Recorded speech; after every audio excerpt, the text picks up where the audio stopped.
Isang gabi ng papuri, pasasalamat at inspirasyon ang ibinahagi ni Lien Mendoza sa Catalan community sa Lleida.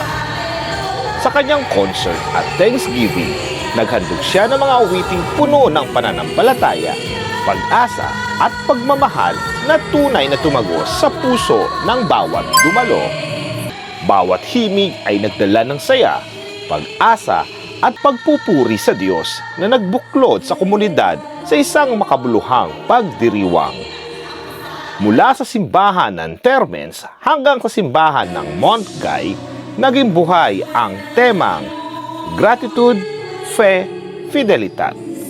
Isang pasasalamat, pananampalataya at katapatan. Kasama ni Miss Lien Mendoza ang kura paroko sa nasabing simbahan na si Mosen o Father Jeric Rodriguez Banzuela.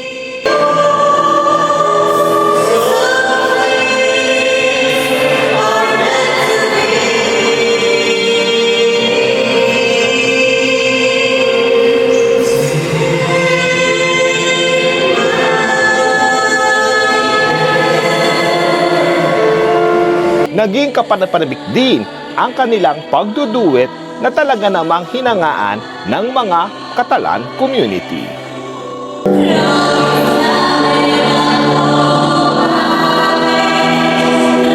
Lubos ang pasasalamat ni Father Jeric sa lahat na nakiisa at naging bahagi ng napakagandang pagdiriwang na ito.